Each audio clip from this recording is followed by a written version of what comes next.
શું નામ તમારું? જય માતાજી, મારું નામ જાહ્નવીબા લવભદ્રસિંહ ઝાલા છે.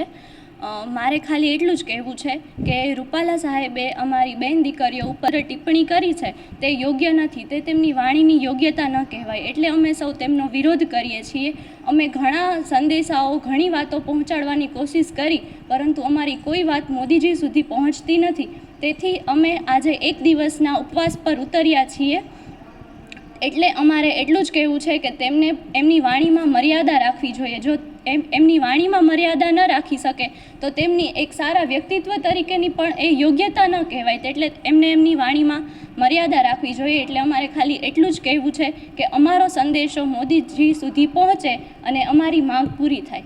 જય શ્રી મહાવીરસિંહ ઝાલા કે જે રૂપાલા સાહેબે વાણી વિલાસ કરી અને બધા દીકરીઓ, બેની દીકરીઓનું જે અપમાન કરેલું એના સામે અમારી એવી માંગ હતી સમગ્ર ક્ષત્રિય સમાજની કે ભાઈ તમે ફોર્મ રદ કરો. પણ અમારી આ લાગણી કોઈ સાંભળી નહીં, સમજી નહીં અને અમારી માંગ પૂરી ન કરી.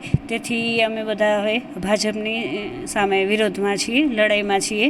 કારણ કે આ અસ્મિતાની લડાઈ છે અને કોઈ એક સમાજની વાત નથી. આ સમગ્ર દરેક 18 વર્ણના બેનો દીકરીનો પ્રશ્ન હતો.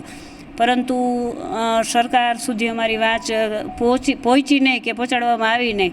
તેથી હવે અમે બધા ભાજપનો બહિષ્કાર કરીએ છીએ. કારણ કે આપ સૌ જાણો છો કે ક્ષત્રિયો હંમેશા ભાજપની સાથે જોડાયેલા હતા વર્ષોથી.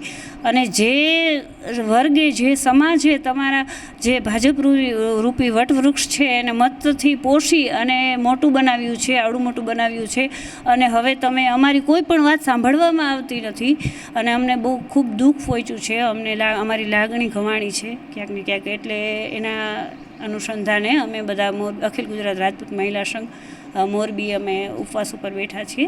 આજે પ્રતિક ઉપવાસ માટે સવારથી સાંજ સુધી અમે ઉપવાસમાં છીએ. અને અમારો ધર્મરથ પણ ચાલે છે. આપને ખ્યાલ હશે કે દરેક ગામ 7 જગ્યાએથી ધર્મરથ નીકળ્યો છે અને તાલુકા, જિલ્લા, નાના ગ્રામીણ વિસ્તારમાં પણ જશે અને બધાય 18 વર્ણને સાથે રાખી અને જે ધર્મરથ છે આગળ વધશે. અને બધા અમારી સાથે જોડાય છે. કારણ કે બધાને ખબર છે કે કંઈ ખરાબ કે ખોટું કામ નથી અને સારું કામ છે.